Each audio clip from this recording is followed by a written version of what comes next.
Thank you to all of you who are joining us online. It's my very great pleasure to present Alice Mattoni from the Department of Political Science and Sociology at the University of Bologna. Alice Mattoni, Professor Mattoni, is an expert in media and politics and social movements. She's published several books. She also has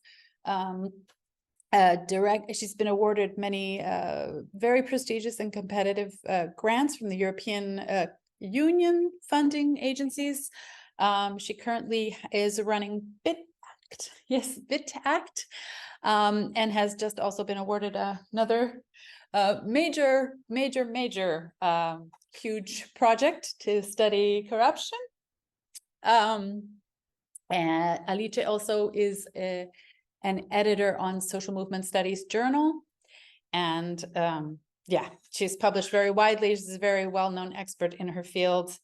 And also for those students here, the first book was on your dissertation, was it not? Yes. So if you want to read a really fantastic book that came out of dissertation work, for those of you who are going to go on in politics, you should read her book on precarious workers and use of digital media in Italy. Super interesting book, highly recommended. Okay, without further ado, I turn you over to Alice Mattoni. Thank you so much. Thank you very much. I'm glad to be here. And I would start telling you some stories. This is I Paid a Bribe. This is a website created in India, through which citizens can share their experience of having paid a bribe anonymously. Data are then gathered there anonymously, and they are shown in a map that allows users to detect where bribes have been paid in different types of public offices in India. This is Serenata de Amor. It's a Brazilian initiative that involves the creation of an algorithm to detect suspicious expenses of elected MPs in the Brazilian parliament. At that point, when a suspicion expenses was detected, the algorithm told this to a bot that published an alert on Twitter. The bot is called Rosie. And in that Twitter, Rosie was asking citizens to help the activist to see whether the expense was suspicious for real. So to do a bit of fact checking, and then if that was for real, there would be kind of a public denunciation of this. This is a website instead.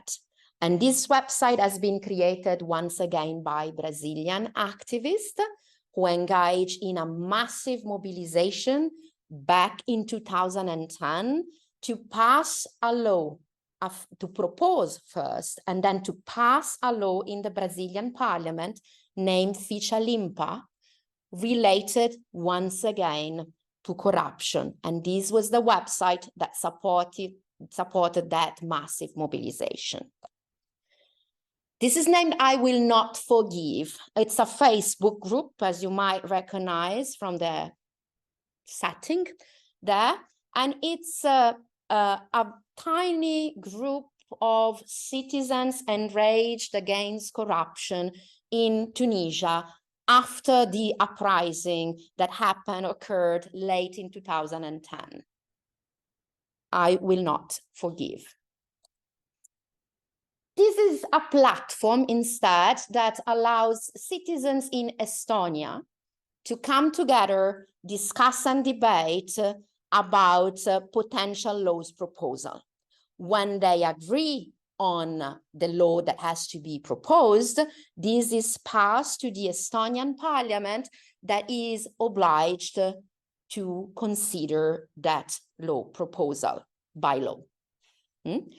Ravalgatus. It's a very well-known and well-studied platform. The interesting thing about this is that came out from a mobilization that involved thousands of citizens in Estonia after a corruption scandal that involved political corruption, related to political corruption. Citizens protested, and then after the peak of the mobilization was over, they came together. Some of them created this platform to increase citizens' participation in the policy-making process. What are they all cases of? These are different, right? Very different countries in the world.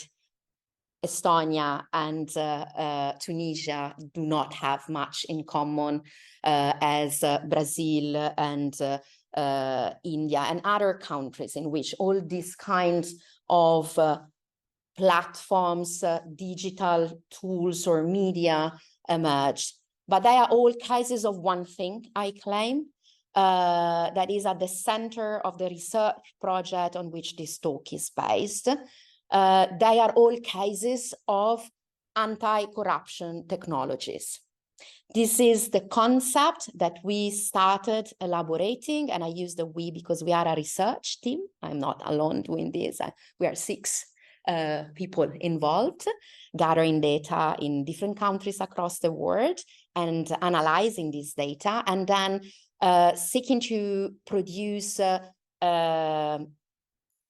theoretical knowledge on anti-corruption from the grassroots and the use of digital media. One of the things that emerged, and that's on which the investigation first revolved, and then we refined and refined through the data collection and the data analysis, is exactly this concept of anti-corruption technologies. Anti-corruption technologies are considered in this definition, that is an ongoing working definition because it's further enriched as the data analysis goes on. They are social technical assemblages. So here we are not just focusing on the materiality of the technology, the Facebook group and the platform, the website that crowdsource information about bribes and so on and so forth. But we are considering other types of elements that all together co-constitute the anti-corruption technology as a social technical assemblages. These 3 different types of elements belong each to a specific dimension: the symbolic dimension, discourses, narratives, imaginaries. About what? About corruption, about anti-corruption, about digital media as well. The material dimension, the hardware, and the materiality of the platform that allows or do not allow people, citizens, to do something with technologies or not. And the social dimension, of course, social technical assemblages, they do not exist in a void. They are the result of multiple interactions among different types of social actors. So the social dimension, the material dimension, the symbolic dimension, these 3 each come with a series of elements that meet in specific configurations, constituting the anti-corruption technologies. So this is to say that a Facebook page alone or the website I Paid a Bribe alone, they are not anti-corruption technologies. There is much more in anti-corruption technology. There is the Facebook page, but there are the social relationships sustaining it. There are the material elements, and there are the discourses surrounding it. Even more so, it is almost never a single digital media that is involved in anti-corruption technologies, but different kinds. We can have one that is at the core, the Facebook page, the website, but then there are others that collaborate, so to say, with that core digital media. So anti-corruption technologies is the conceptual lenses that we use first to look for case studies across the world, And then also it is the sensitizing concept. Here I'm using the jargon that comes from grounded theory. That is a method that we use in our project. It's a sensitizing concept that we are enriching and redefining and refining as we go further with our data analysis. There are different types of anti-corruption technologies. And if we go back to the very short stories that I told you at the very beginning, we can recognize that Serenata do Amor, for instance, is a type of anti-corruption technologies that seeks to increase awareness about corruption. Corruption is a crime, and it is, as many crimes, hidden crimes.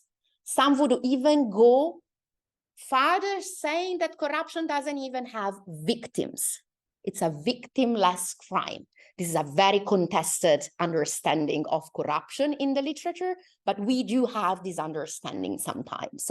Actually, it's not a victimless crime, of course, corruption, because societies are the victims of corruption because they become more unequal. And then, of course, we have specific individuals that might be victims of corruption. The problem is we don't see it when it happens. It must remain hidden to be successful as a crime. So increasing awareness about the fact that there is corruption in society is one of the things that activists seek to do. And some anti-corruption technologies are pointing exactly at that. But then there are some anti-corruption technologies that aim at doing something different.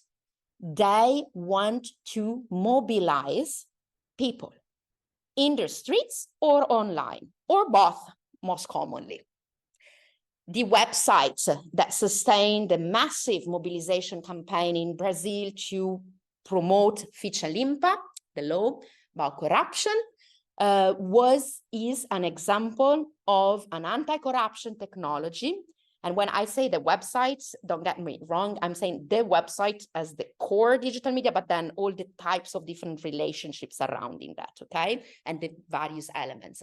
So this is an anti-corruption technologies for mobilization. And then the Ravalgatus platform in Estonia is an example of an anti-corruption technologies that tackle corruption in a more indirect way through the attempt of increasing citizen participation. The more citizens can participate, this is the assumption, the more transparent and the policymaking process will be, the more accountable the policymakers might be vis-a-vis the citizens. So it's an indirect way to tackle corruption. Each of these three types of anti-corruption technologies do even something more.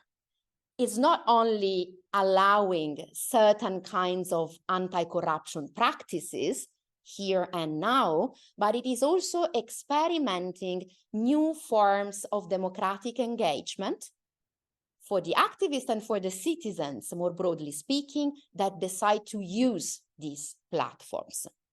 To engage with them.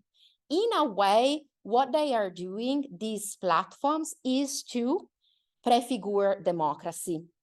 And they do this also coming with specific imaginaries related to democracy. So here you have a table in which I summarize something that can be a very long talk, but I would summarize it for you through this table and just pointing out some elements.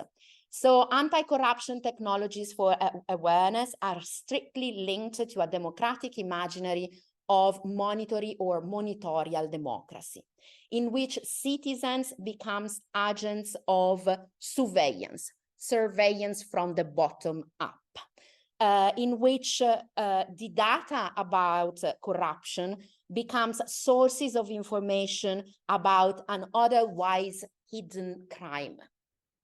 Data are relevant in all these three kinds of anti-corruption technologies, and they are more generally relevant in anti-corruption. They're relevant in many forms of activism, but if we look at corruption and anti-corruption, we can easily understand how data are important.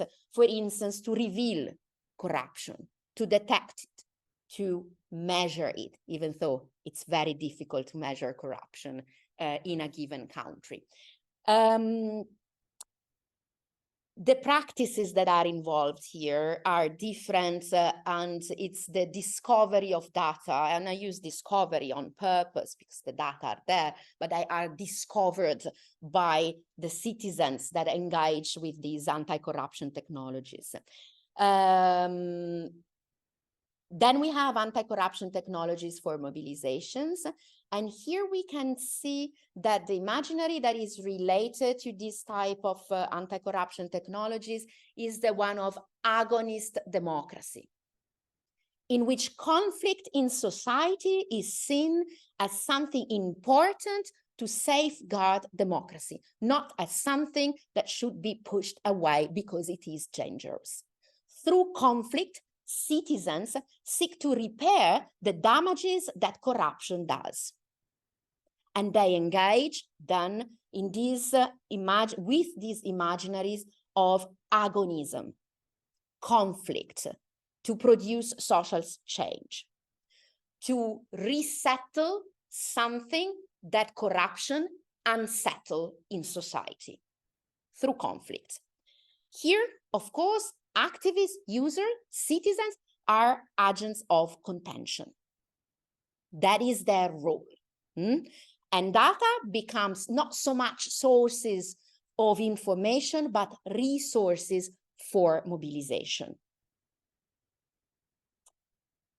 Then we do have anti-corruption technologies for participation. And of course, it is easy here to make the connection between an imaginary of democracy that is the one of participatory and deliberative democracy. Citizens coming together, debating, discussing, seeking solution together, proposing this solution directly at the level of policy making. So here, activists and users become deliberative agents, thanks also, again, to these anti-corruption technologies. And the data are enablers of participation.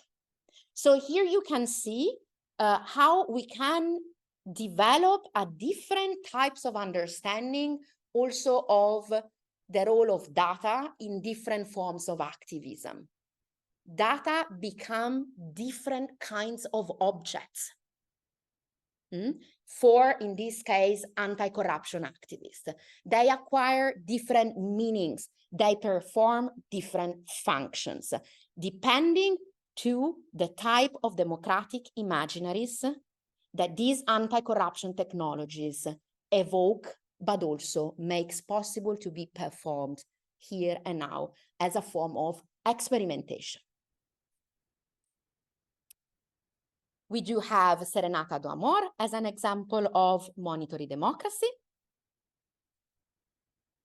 We do have agonist democracy. The example is demobilization related to the Ficha Limpa law in Brazil in 2010. Participatory democracy, of course, is the Ravalgatus platform, just to give you 3 concrete examples of this. Different types of anti-corruption technologies and the related imaginaries. What we do have, however, is not just a relevant and to some extent positive function of these anti-corruption technologies. What we are discovering through our research is that there are also a lot of challenges involved.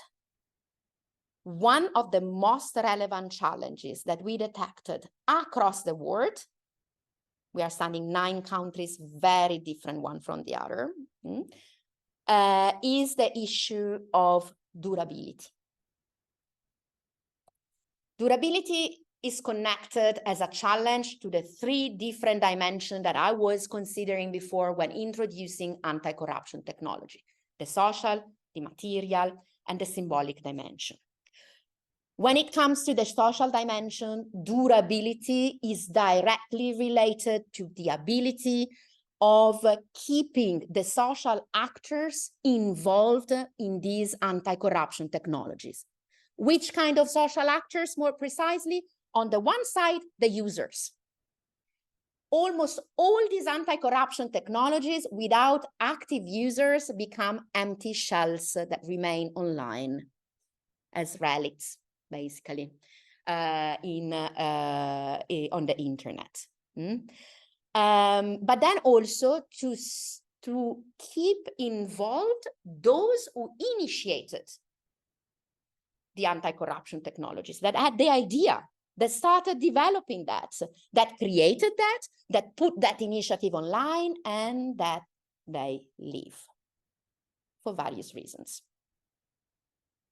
So durability with regard to the social dimension connects both to the users and to the creators of the anti-corruption technologies.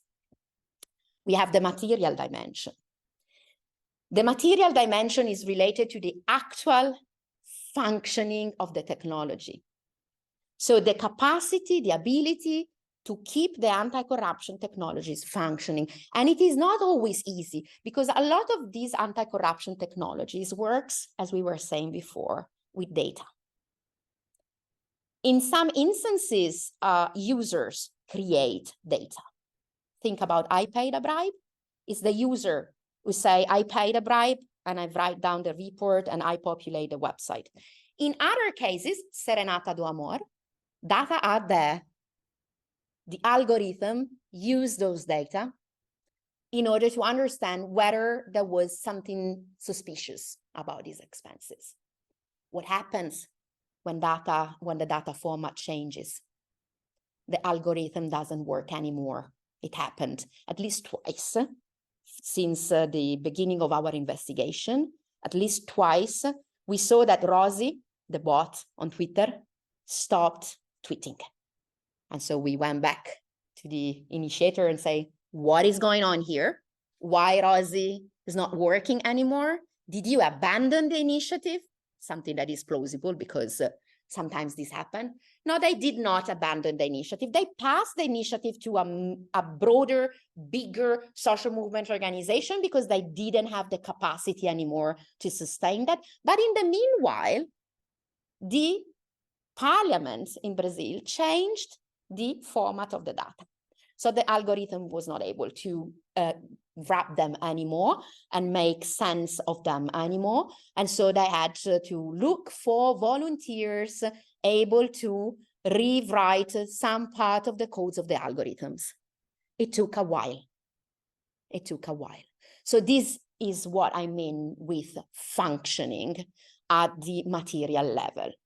And then the symbolic dimension is also relevant here, because in order to be durable, these type of anti-corruption technologies also need to be able to produce meaning over time that is useful for the struggle against corruption.